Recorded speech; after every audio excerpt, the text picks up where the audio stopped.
النهارده هعمل معاكم التومية زي بتاعة المحلات بالظبط. تمام. هنا جبت معلقة نشا. كل معلقة نشا عليها كوباية مية، بس انا ما حطيتش الكوباية كلها لان الكوباية المج اللي انا بحط بيه ده اكبر من 250 ملي، فاكبر من الكوباية يعني اللي انا لازم احط بيها. فبدأت اضيف حبة حبة كده لحد ما ما لقيت ان هي خلاص يعني. ده اللون اللي انا عايزاه لما بتخلطي الميه مع النشا. تمام. وبعدين فضلت اقلب فيها.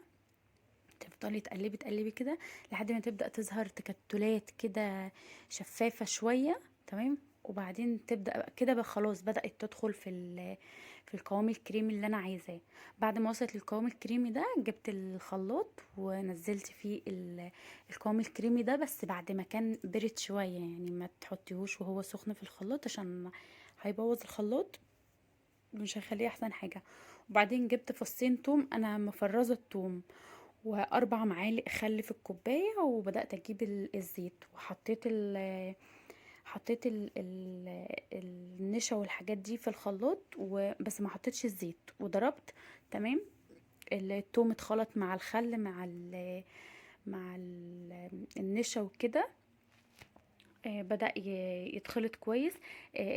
الزيت هبدأ أضيفه بعدين، خطوة خطوة خطوة خطوة.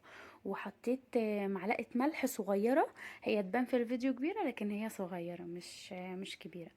فضلت بقى اضيف زيت كل شويه، اضيف زيت لحد ما توصلي للسمك اللي انت عايزاه، للقوام اللي انت عايزاه. ودي التوميه اللي بناكلها في اشهر المطاعم السوري. اكيد مش هيجيبوا توميه يعني متكلف عليها يعني مش هيحطوا حاجات متكلف عليها وكده. لا، هي بتبقى نشا وميه وتوم وزيت وخل. تمام. وهنا بعد ما اتضربت وسبتها شويه، ده كانت بالشكل ده. هي بيضه فمش باينه قوي لان الطاجن برضو ابيض اللي انا كنت حطاها فيه. تمام. وسمكها يعني انا سبتها كتير وبعدين صورتها لكم كده فتخنت شويه كتير يعني. فانتي ما تسيبهاش تتخن للدرجه دي. تمام. بس هي لما بتقلبيها بتبقى كريمي خالص تاني، ترجع كريمي تاني وتبقى جميله خالص. وهنا بقى كنت خلاص رحت جبت لكم لقمه عيش صغيره كده علشان اوريها لكم عليها بتبقى شكلها عامل ازاي. بعد ما بتقلبيها بتبقى طريه جدا برضو تاني، وبتبقى حلوة خالص.